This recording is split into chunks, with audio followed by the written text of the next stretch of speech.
Hello दोस्तों। उत्तर पाठशाला में एक बार फिर से आपका स्वागत है और आज हम डिस्कस करेंगे क्विज के आंसर और रिजल्ट के बारे में। तो देखिए, शाम को एक क्विज ऑर्गेनाइज किया जाता है 10 क्वेश्चंस का हमारे ग्रुप्स में, और उसमें 9 क्वेश्चंस किसी एक टॉपिक से रिलेटेड होते हैं, एक क्वेश्चन उस दिन के करंट अफेयर से रिलेटेड होता है।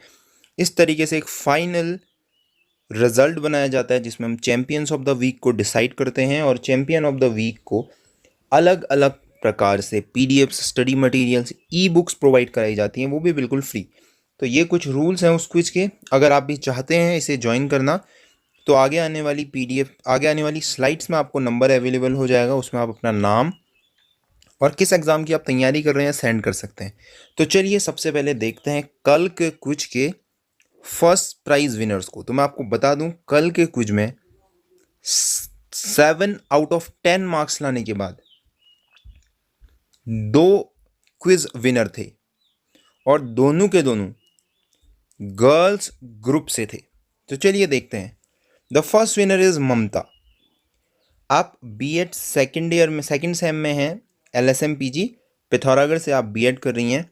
7/10 मार्क्स लाने के बाद आपको मिला है फर्स्ट प्राइज, और फर्स्ट प्राइज के साथ ही इन्हें स्पेशल गिफ्ट के तौर पे दिया गया है जियोग्राफी की 2 से 3 ई बुक्स बिल्कुल फ्री। और इसके साथ ही आस्था दिगारी, ये कनाली छिना से हैं और बीएससी फर्स्ट ईयर में हैं, LSM-PG पिथौरागढ़ से। 7/10 मार्क्स के साथ आपने भी फर्स्ट प्राइज गेन किया है, और इन्हें भी मैथ्स और रीजनिंग के पीडीएफ्स और बुक प्रोवाइड की गई है बिल्कुल फ्री। तो आप दोनों को बहुत बहुत बधाइयाँ, और इसी तरीके से आप ग्रुप में जुड़े रहिए, और हर एक एजुकेशन से रिलेटेड हेल्प आपको ग्रुप में मिलती रहेगी। तो बहुत बहुत कॉन्ग्रेचुलेशंस आपको। तो चलिए देखते हैं अब कल के क्वेश्चंस के आंसर्स को। तो डिस्कस करते हैं सारे इंपॉर्टेंट क्वेश्चंस को रिवर ड्रेनेज सिस्टम से। देखिए, फर्स्ट क्वेश्चन था, which of the following rivers originates from trans Himalayas. तो आपको पता होगा, देखिए हिमालयास की रेंज होती है, देखिए ट्रांस हिमालय देखिए, देन ग्रेट हिमालय या महान हिमालय जिसको हम कहते हैं, फिर मध्य हिमालय, और उसके बाद सबसे नीचे शिवालिक जिसको हम कहते हैं, या निम्न हिमालय। तो देखिए क्वेश्चन है कि ट्रांस हिमालय से कौन सी नदी निकलती है। तो देखिए इस प्रश्न का सही उत्तर है सिंधु नदी। जी हाँ, सिंधु नदी ट्रांस हिमालय से निकलती है। देखिए अगला क्वेश्चन था, Rajasthan canal receives water from which of the following reverse. तो कौन सी नदी है जो राजस्थान की नहरों को जल आपूर्ति करती है। तो देखिए राजस्थान की नदियों को सतलुज नदी के माध्यम से जल आपूर्ति की जाती है। ये दोनों क्वेश्चंस SSC के पूछे हुए क्वेश्चंस हैं, जिस पे हमने पूरी डिस्कशन की। देखिए सतलुज नदी से राजस्थान की जो नहरें हैं उन्हें वाटर की सप्लाई की जाती है। देखिए अगला क्वेश्चन था UPSC CSE का, which of the following pairs are correctly matched. तो नदियों के नाम और उनका ओरिजिन यानी कि उद्गम दिया गया है। देखिए तापी का मुलतई, लूनी का अरावली, और बेदती का हुबली धरवार। तो हुबली धरवार, अरावली और मुलतई ये ओरिजिन है, रिवर है तापी, लूनी और बेदती। तो ये पूछता है select the correct answer from the following quotes. तो बताइए कौन सही है। तो दोस्तों देखिए इस क्वेश्चन का सही उत्तर है डी, यानी कि तापी मुलतई से, लूनी अरावली से, और बेदती हुबली से निकलती है। देखिए the Tapi is the other important westward flowing river, जो कहाँ से, मुलतई से निकलती है, जो कि बैतूल डिस्ट्रिक्ट में है मध्य प्रदेश में। और उसी के साथ बेदती रिवर जो है वो हुबली दरबार से निकलती है। और आपको पता ही है कि जो लूनी नदी है वो अरावली से ओरिजिनेट होती है। इसका एक और क्वेश्चन आगे देखने के लिए मिलेगा। अगला क्वेश्चन था, देखिए the river known as Padma in Bangladesh. Bangladesh में पद्मा किसे कहा जाता है। तो दोस्तों अगर मैं आपको इसके बारे में बताऊं, तो देखिए जब गंगा रिवर फ्लो होती है तो गंगा नदी जब बांग्लादेश में प्रवेश करती है तो वो 2 नदियों में टूटती है। इस नदी को कहा जाता है हुगली नदी, जो कि कहाँ है, पश्चिम बंगाल में है, और ये बंगाल की खाड़ी में गिर जाती है हुगली रिवर। गंगा का जो भाग बांग्लादेश में प्रवेश करता है उसे कहा जाता है पद्मा नदी। तो गंगा के भाग जो कि कहाँ प्रवेश करता है, बांग्लादेश में, उसे कहते हैं पद्मा। अब देखिए यहाँ से आती है ब्रह्मपुत्र, और ब्रह्मपुत्र को कहा जाता है यमुना या जमुना जिसको हम कहते हैं। ब्रह्मपुत्र को जमुना कहा जाता है, और जब ये दोनों मिलती हैं और फिर आगे जा करके बंगाल की खाड़ी में गिर जाती हैं। तो देखिए जब ये बंगाल की खाड़ी में गिरती हैं तो इनको कहा जाता है मेघना। जी हाँ, तो अब देखिए इस प्रश्न का सही जवाब क्या होगा। तो देखिए चलिए प्रश्न को फिर से देखते हैं। किस नदी को बांग्लादेश में पद्मा नाम से जाना जाता है? तो हमें पता है गंगा नदी को, जी हाँ, गंगा नदी को बांग्लादेश में पद्मा कहा जाता है, और ब्रह्मपुत्र को जमुना कहा जाता है। चलिए देखते हैं अगला क्वेश्चन। अगला है कंसीडर द फॉलोइंग स्टेटमेंट्स। ये भी यूपीएससी सीएससी का क्वेश्चन है। देखिए पहला, तापी का 50% क्षेत्र मध्य प्रदेश में है। Nearly 50% of river basin of Tapi lies in Madhya Pradesh. River Saraswati and Sabarmati joins with each other and flows as Luni. Sabarmati और सरस्वती आपस में मिलकर लूनी के रूप में प्रवाहित होती है।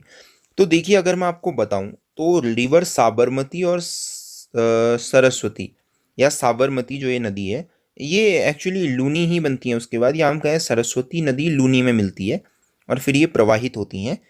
तो एक तरीके से ये स्टेटमेंट बिल्कुल सही है, लेकिन near by 79% of the Tapi river basin ये मध्य प्रदेश में ना होकर महाराष्ट्र में है। तो जो पहला है वो गलत हो जाता है, दूसरा सही हो जाता है। तो ओनली 2 इज द राइट, यानी कि ऑप्शन नंबर बी इसका बिल्कुल सही आंसर है। देखिए फर्दर डिस्कशन हम करते हैं। Luni is the largest river system of Rajasthan, बिल्कुल सही है। देखिए राजस्थान की सबसे बड़ी नदी है और नदी सिस्टम तंत्र हम कह सकते हैं इसको, जो कि वेस्ट ऑफ अरावली से निकलता है। ओरिजिन इसका पुष्कर में है, ये वरावली से ही निकलता है और ये 2 ब्रांचेस में निकलता है, सरस्वती और साबरमती। जैसा मैंने आपको बताया सरस्वती मिलती है साबरमती, और सरस्वती फिर लूनी की तरफ फ्लो होती हैं। और ये मिलती कहाँ पर है तो आपको याद रखना है गोविंदगढ़ में ये मिलती हैं, और उसके बाद ये लूनी नदी के नाम से जानी जाती है।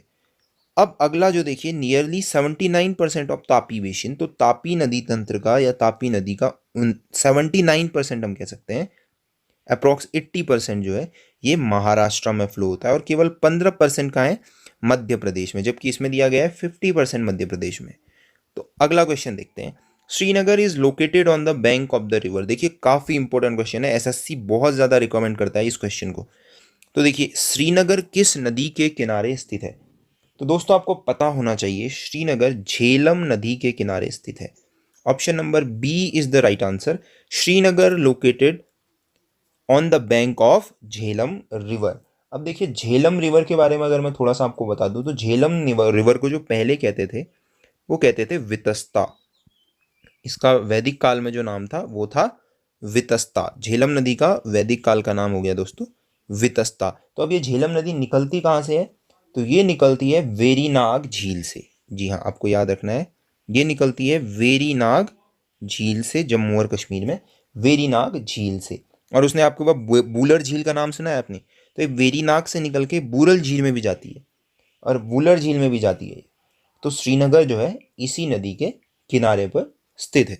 चलिए आप मुझे कमेंट में बताएंगे कि जो झेलम नदी है ये किस नदी की सहायक नदी है, और आपके ऑप्शन होंगे इंडस, चेनाब और रावी। चलिए तो झेलम किस नदी की सहायक नदी है, इंडस, चेनाब या रावी? आप ये कमेंट में मुझे बताएंगे। चलिए अगला क्वेश्चन देखते हैं।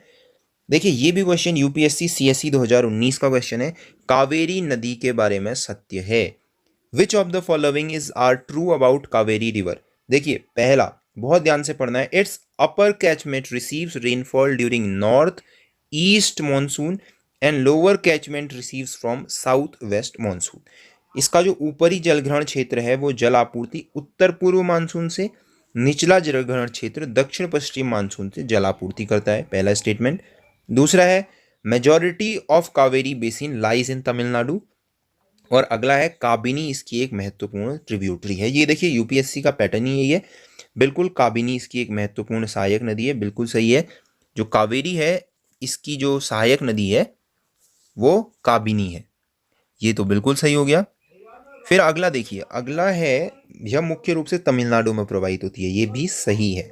यानी कि 2 और 3 तो सही है। अब अगर हम ध्यान से देखें, it's upper catchment receives rainfall during north east, इस पे थोड़ा सा हम डिस्कशन कर सकते हैं दोस्तों। देखिए करेंगे कावेरी नदी के बारे में।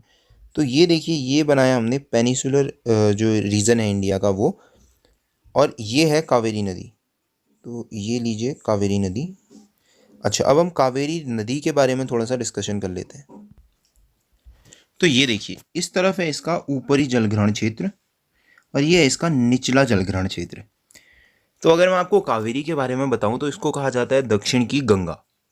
और दक्षिण की गंगा के साथ साथ दोस्तों, ये जो रिवर है, इस नदी का जो साल भर जल रहता है, तो ये एकमात्र ऐसी नदी है जो प्रायद्वीप में है, प्रायद्वीपीय भारत में है, और वर्ष भर इस पे जल रहता है। तो देखिए, हमारे क्वेश्चन का जो पहला पार्ट था वो क्या कह रहा है, इस क्षेत्र में जलग्रहण के बारे में। तो देखते हैं, इस क्षेत्र में जलग्रहण इस मानसून से आता है। तो ये मानसून कौन सा है दोस्तों, ये मानसून है देखिए साउथ वेस्ट मानसून। देखिए दक्षिण पश्चिम मानसून। अब देखिए, इस तरफ का जो जलग्रहण क्षेत्र है वो इस मानसून से आता है। तो ये मानसून कौन सा है दोस्तों, ये है नॉर्थ ईस्ट, हम कह सकते हैं नॉर्थ ईस्ट, उत्तर पूर्व मानसून। तो अब हम डिस्कस करते हैं दोस्तों कि क्या जो हमने ये पढ़ा, यही मानसून इसने प्रश्न में भी दिया हुआ है या फिर कोई और। तो देखिए, काफ़ी डीप क्वेश्चंस हमारे यहाँ पूछे जाते हैं, तो हम उसका डिस्कशन करते हैं। देखिए, कावेरी नदी के बारे में सत्य है। तो देखिए, इसमें जो पहला ही ऑप्शन दिया है वो दिया है इसका ऊपरी जलग्रहण क्षेत्र जो जल आपूर्ति है वो उत्तर पूर्व मानसून से लेता है। लेकिन दोस्तों ऐसा नहीं है, हमने अभी पढ़ा था ये कौन सा था, साउथ वेस्ट मानसून था। तो देखिए, दूसरा सही था, तीसरा सही था, पहला गलत। तो ओनली 2 and 3 यानी कि सी ऑप्शन हमारा सही बनता है। फिर देखिए, the Kaveri rises in Brahmagiri hills. देखिए, ब्रह्मगिरी हिल्स में ये ओरिजिनेट होती है, कोगाड़ू डिस्ट्रिक्ट कर्नाटका में। ये मैं आपको बताऊंगा। तो इसका जो अपर जलग्रहण क्षेत्र है, ऊपरी जलग्रहण क्षेत्र है, वो साउथ वेस्ट मानसून से अपना जल ग्रहण करता है दोस्तों, साउथ वेस्ट से। और जो लोअर पार्ट है देखिए, उसके बारे में भी यहाँ पे दिया गया है, लोअर पार्ट है वो नॉर्थ ईस्ट मानसून से अपना जल ग्रहण करता है। तो ये पहला पार्ट था जो गलत था। दूसरा देखिए, अगर हम बात करें तो इसका 3% जो है कावेरी नदी का वो केरल में है, 41% कर्नाटक और 56% तमिलनाडु। तो काफ़ी करीब का क्वेश्चन था दोस्तों। देखिए, 41% कर्नाटका और 56% तमिलनाडु, तो बिल्कुल सही ऑप्शन हमारा था। इसका मेजर पार्ट तमिलनाडु में है। अगला इसका इंपॉर्टेंट ट्रिब्यूटरीज हैं काबिनी, भवानी और अमरावती। तो काबिनी हमारा ऑप्शन था, ये भी बिल्कुल सही था। तो इस तरीके से हम गए, only 2 and 3 is the right. चलिए अगला क्वेश्चन देखिए, the originating point of river Godavari. तो देखिए, ये काफ़ी अच्छा क्वेश्चन है, बार बार पूछा गया क्वेश्चन है एसएससी में। तो इसका जो सही उत्तर है दोस्तों, इन ऑप्शंस के हिसाब से नासिक इसका बिल्कुल सही ऑप्शन हो जाता है। अगर मैं आपको क्लियर बताऊं तो नासिक जो जिला है महाराष्ट्र का, उसमें एक त्र्यंबक गांव की एक पहाड़ी है, आपको याद रखना है, त्र्यंबक गांव की एक पहाड़ी है, वहां से ये ओरिजिनेट होती है गोदावरी नदी। अब गोदावरी के बारे में आपको पता होगा कि ये वृद्ध गंगा है ना। तो ये क्या है, वृद्ध गंगा है। और उसके साथ में ही इसकी प्रवरा, पूर्णा, मंजरा, वेनगंगा, पेनगंगा, इंद्रावती, प्राणहिता, ये सारे इसकी क्या है, ट्रिब्यूटरीज हैं दोस्तों। और ये वहाँ की सबसे लंबी, लगभग 1465 किलोमीटर इसकी लंबाई है, और ये दक्षिण भारत की सबसे लंबी नदी भी है। चलिए 9वां क्वेश्चन देखते हैं, the river which joins Ganga from southern side. तो देखिए, सदर्न साइड से यानी कि निचले भाग से आकर के गंगा में कौन सी नदी मिलती है। तो देखिए, गोदावरी तो मिलती नहीं है। अब आते हैं चंबल। चंबल जो है ये यमुना की एक सहायक नदी है दोस्तों। केन भी जो यमुना है उसकी एक सहायक नदी है दोस्तों। तो ऑप्शन सोन हमारा बिल्कुल सही जवाब होगा। सोन नदी जो है वो नीचे की तरफ से आकर के गंगा नदी पे मिलती है दोस्तों। तो हमारा जो राइट आंसर होगा वो होगा सोन नदी। तो देखिए, सोन जो है वो नीचे से आते गंगा में मिलती है। और गंगा में कहाँ पे मिलती है दोस्तों सोन नदी, तो ये मिलती है पटना में। अब सोन के बारे में मैं आपको एक चीज़ और बता देता हूँ। सोन जो है ये अमरकंटक की पहाड़ी से निकलती है। तो अमरकंटक की पहाड़ी से ऊपर की तरफ आती है, यानी कि गंगा की तरफ आती है सोन, और नीचे दक्षिण भारत की तरफ जाती है नर्मदा नदी। ये आपको याद रखना है दोस्तों। चलिए, जो अंतिम क्वेश्चन था वो था मिड डे मील योजना कब शुरू हुई। तो इसके बारे में हमने पूरी डिस्कशन की थी। 1995 इसका बिल्कुल सही जवाब है। पीवी नरसिम्हा राव जी के समय पे मिड डे मील योजना शुरू हुई थी। तो इस तरीके से आउट ऑफ 10 7 मार्क्स गेन करके आस्था दिगारी और ममता ने फर्स्ट प्राइज गेन किया इस क्विज कंपटीशन में। आपको बहुत बहुत बधाइयाँ, और इसी तरह पढ़ते रहिए। और आप सभी से रिक्वेस्ट है कि इस नंबर पे आप अगर मैसेज भेजते हैं तो आपको भी इस क्विज में पार्टिसिपेट करने का मौका मिल सकता है। तो दोस्तों, अभी तक चैनल को अगर आपने सब्सक्राइब नहीं किया है तो अभी उत्तर पाठशाला को सब्सक्राइब कीजिए, ऑल नोटिफिकेशन को ऑन कीजिए, और दोस्तों मैक्सिमम शेयर कीजिए। Thank you so much.